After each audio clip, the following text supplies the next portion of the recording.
Hello class 10th. I will be discussing about salts. In my previous video, I had told you what acids and bases are and their chemical properties. Today I will be discussing more about salts. So, first of all, we will learn what is a salt. You have seen during the chemical reactions of acid and base, which is known as neutralization reaction, the product was salt and water. So you can say that salts are products of neutralization reaction between an acid and a base. So let us start with that. If I see, let us take up example of a neutralization reaction between sodium hydroxide and HCl. Both of them are strong in nature. Sodium hydroxide is a strong base, whereas HCl is a strong acid. So you can see that the product formed will be NaCl and water, which is salt and water. Now when you look closely at the salt form, you can see that Na has come from the base and Cl has come from the acid. So you can say that salts are formed by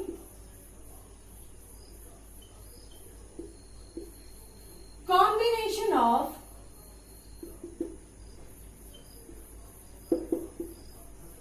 cation of base and anion of acid.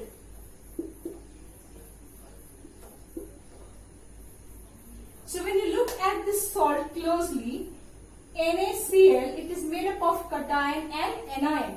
So you can also say that salts are ionic products or ionic compounds.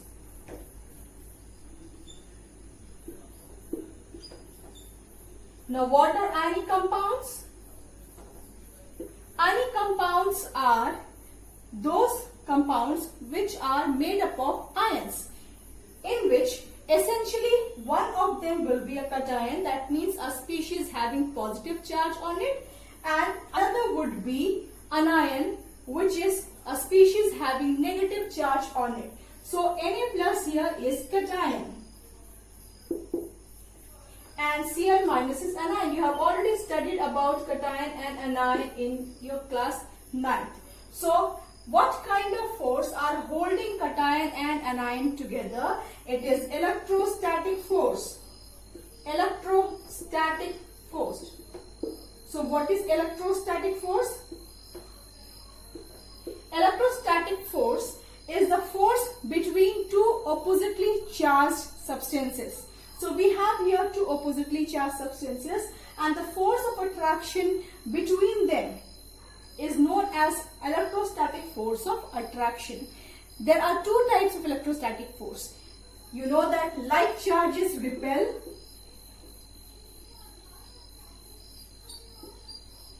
So this kind of force is known as electrostatic force of repulsion. So if you have two charged, similarly charged species like two cation or you have two anion, there will be repulsion between them because like charges repel each other.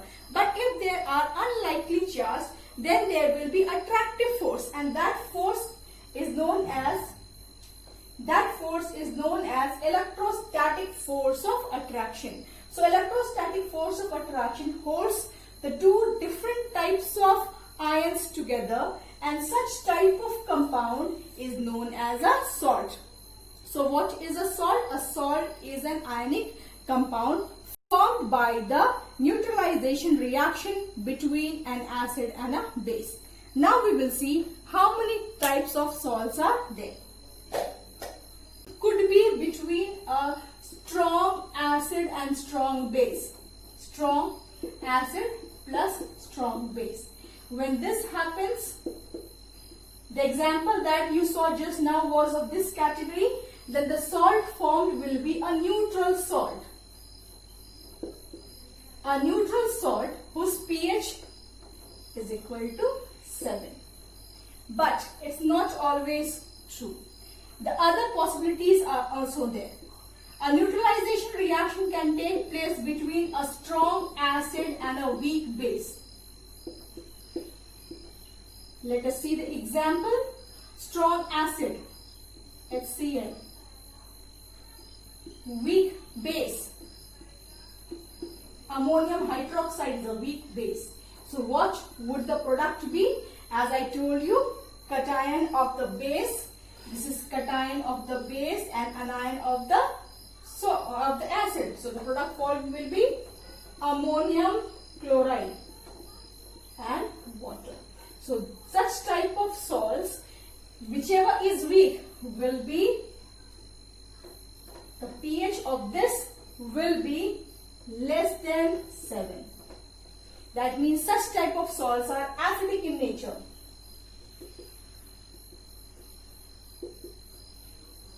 They are acidic in nature because the pH is less than 7.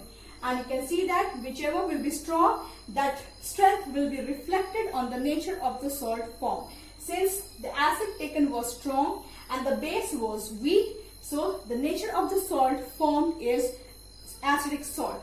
In the first case, the neutralization reaction took place between acid and base of equal strength. So the salt formed was neutral in nature, whose pH was equal to 7. Now let me take up different examples. This was the second case. Now I will take up third case. When we have a weak acid and a strong base. Let us see what happened. Weak acid is a carbonic acid. H2CO3 is weak acid. Strong base, you can take it as KOH. This time I have taken potassium hydroxide. Let us see what the resultant salt would be. Then cation of the base. I am writing cation of the base first, and then anion of the acid. So anion of the acid is carbonate. So it will be potassium carbonate, K2CO3. Potassium carbonate and water. So now you can see we have got potassium carbonate, and since potassium carbonate is made up of weak acid and strong base, the nature of this salt would be basic in nature. So pH would be more than 7 and it's basic in nature. As I told you that whichever is stronger will have a reflection on the salt formed. So base was stronger, so salt formed is basic in nature with pH more than 7. So the now fourth and the last case would be when both of them are weak. Weak acid plus weak base. So what will happen in this case? Let me take an example of weak acid. I'll take it up as carbonic acid. Weak base, I'll take you can also take it ammonium hydroxide only. So what would the product in this case will be? Ammonium carbonate. So how do you write it? Ammonium, and this is twice because carbonate formula is CO3 2 minus. So you crisscross the valency. So the salt formed is ammonium carbonate, and again ammonium carbonate would be a neutral salt whose pH will be equal to 7. So see, so we have got 4 types of neutralization reaction. First one between strong acid and strong base. Second, strong acid plus weak base. Third one is weak acid and strong base.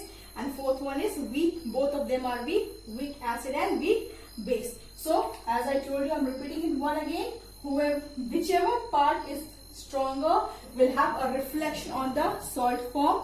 If acid is stronger, salt form will be acidic in nature. If base is stronger, the salt form would be basic in nature. If both of them are strong, then neutral salt is formed. Similarly, when both of them are weak, a neutral salt is formed. So this is the topic. Now I want to discuss about water of crystallization, the next topic for today.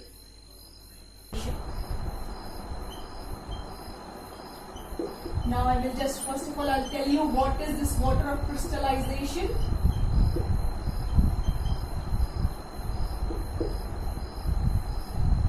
Water of crystallization. You must have heard about salts like blue vitriol, or you must have read in some chemistry books about blue vitriol, green vitriol,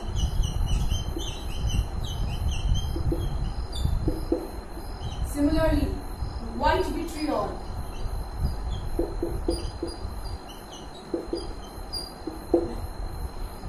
Whenever crystals of salt are obtained from its saturated solution, there are certain molecules of water which are associated per unit formula mass of the crystals, and this loosely chemically bonded water molecules are known as water of crystallization. So water of crystallization is defined as number of water molecules associated with per unit formula mass of any salt. So when I write down the chemical formula of these substances, these are the common names. Blue vitriol is CuSO4 .5H2O. So you must have seen such type of compounds written several times in different books or on net. You must have heard about it, read about them. CuSO4 .5H2O. Green vitriol is FeSO4 .7H2O. Similarly, white vitriol is ZnSO4 .7H2O. We have got several examples of this type. Take Epsom salt. Epsom salt is Senda Namak, which you already know. So this is common, but you do not know the chemical formula of it. Senda Namak. MgSO4.7H2O. This is Epsom salt. Washing soda. You know that washing soda is used in laundries for washing clothes. So washing soda, you will study about washing soda in the next video. You have to study its preparation. So washing soda chemical formula is Na2CO3.10H2O. Why am I writing so many examples? I am writing so many examples to tell you that whatever this .5, .7, .7 here, again 7 and 10 H2O. So what does this number is representing the water of crystallization. So whenever we obtain crystals of the salt from its saturated solution, you know that what a saturated solution is. A saturated solution is a type of solution which cannot hold or which cannot dissolve more of solute at a particular temperature. So the words here at a particular temperature is very much important, because a saturated solution can only be referred to at a particular temperature. If you increase the temperature, then it can dissolve more of solute. So when saturated solution cools down, then crystals of the salts are obtained, and these crystals of the salt have certain molecules of water which are loosely chemical bonded to them. Loosely chemical bonded to them means that the bond between water molecule and the salt is very weak. Upon slight heating also, these water molecules get evaporated. So when you take blue vitriol in a test tube, the color of blue vitriol is blue. That is why it's called blue vitriol. So when you take little sample of copper sulfate in a test tube, and when you heat it slowly, not to more heat, then after cooling, you can see that on the walls of the test tube some water droplets are present. These water droplets are water of crystallization which has been evaporated upon applying slight heat.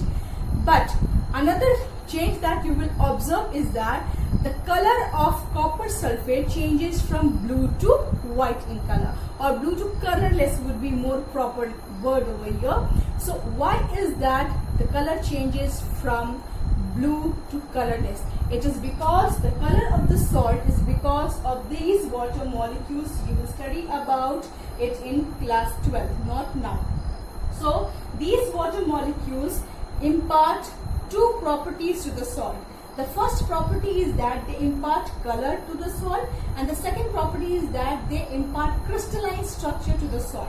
So when you heat these salts, they will not only lose their water crystallization, but they will also become colorless and they will become amorphous. Amorphous means they will become like powder. You must have seen talcum powder. Talcum powder is amorphous in nature. When you take salt in your hand, salt means NaCl, the edible salt, common salt. It is crystalline, danedar. You can feel that. Crystalline means it is having a perfect or a distinct three-dimensional structure. But an amorphous substance has no three-dimensional structure, and that is why, because of the presence of these water molecules, the salt is colored and it is also crystalline in nature. So such type of salts are known as hydrated salt. It is called hydrated salt. The word is right over here, hydrated. And when we heat them, they lose water crystallization and they become anhydrous. Anhydrous. That means whose water of crystallization has been lost. So hydrated salts are most of them colored, but you can see that this Epsom salt is white, which will be white in color. Even washing soda is colorless. So, and you must now understand what is the difference between hydrated and anhydrous. Hydrated means the salt which has got water of crystallization, and anhydrous means the salt from which water of crystallization has been lost. So you will study about preparation of washing soda in the next class, and we will see how different salts or different compounds are prepared from common salt. Common salt is used in preparation of many compounds like sodium hydroxide, which is also known as caustic soda. So we will, in my next class, I will be discussing about preparation of different salts and their uses. I hope this part is clear to you. Thank you.